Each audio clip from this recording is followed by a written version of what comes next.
ইতিহাসে কিন্তু এমন কিছু মুহূর্ত থাকে যা আমাদের ক্ষমতা, দয়া আর নেতৃত্বের আসল মানেটা শিখিয়ে দেয়। তো আজ আমরা ঠিক এমনই এক যুগান্তকারী ঘটনার দিকে ফিরে তাকাব, যেখানে প্রতিশোধের বদলে ক্ষমার শক্তি চূড়ান্ত বিজয় এনে দিয়েছিল। আচ্ছা, একটা প্রশ্ন দিয়েই শুরু করা যাক। যখন কেউ ক্ষমতার একেবারে চূড়ায় থাকে, তখন তার চরিত্রের আসল পরীক্ষাটা কোথায় হয় বলুন তো? এটাই কিন্তু আমাদের আজকের আলোচনার মূল বিষয়। মানে, যখন সব ক্ষমতা আপনার হাতে, তখন আপনি কি প্রতিশোধ নেবেন নাকি ক্ষমা করে দেবেন? এই একটা সিদ্ধান্তই কিন্তু একজন মানুষের আসল পরিচয়টা সবার সামনে তুলে ধরে।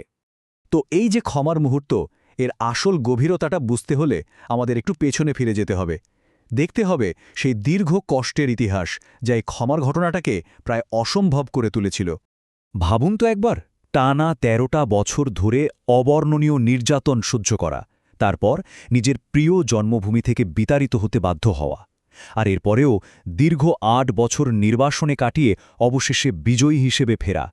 এই যে কঠিন একটা পথ, এটাই কিন্তু সেই চূড়ান্ত মুহূর্তের মঞ্চ তৈরি করে দিয়েছিল। দৃশ্যটা একবার কল্পনা করার চেষ্টা করুন। যারা একসময় অত্যাচারী ছিল, তারাই আজ ভয়ে একেবারে জড়সড়। তাদের মনে একটাই ভয়, এতদিন ধরে তারা যে অন্যায় অত্যাচার করেছে, তার প্রতিশোধ হয়তো আজই নেওয়া হবে।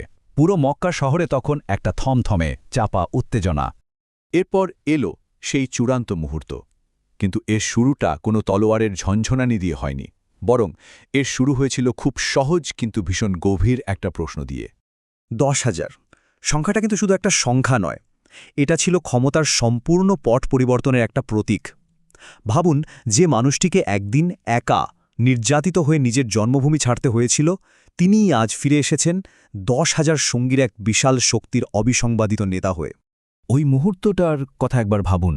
কাবার সামনে দাঁড়িয়ে আমাদের প্রিয় নবী হযরত মুহাম্মদ সাল্লাল্লাহু আলাইহি ওয়াসাল্লাম তার পুরনো শত্রুদের দিকে সরাসরি এই প্রশ্নটা করলেন। তিনি যেন তাদের ভাগ্যটা তাদের উত্তরের ওপরেই ছেড়ে দিলেন।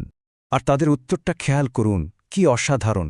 তারা কিন্তু ক্ষমতার কাছে আবেদন জানায়নি, আবেদন জানিয়েছিল তার মহান চরিত্রের কাছে। তারা তার দয়া আর মহৎ বংশের কথা মনে করিয়ে দিল। এর থেকে বোঝা যায় তার ক্ষমার খ্যাতি শত্রুদের কাছেও কতটা পরিচিত ছিল। তো তিনি তখন এমন এক জায়গায় দাঁড়িয়ে, যেখানে প্রতিশোধ নেওয়ার সব রকম ন্যায্য কারণ কিন্তু ছিল। ১৩ বছরে নির্যাতন, নির্বাসন, সহিংসতা সব কিছুই ছিল, কিন্তু তার সামনে আরেকটা পথও খোলা ছিল, ক্ষমার পথ। আর তিনি প্রতিশোধের পথ নিলেন না।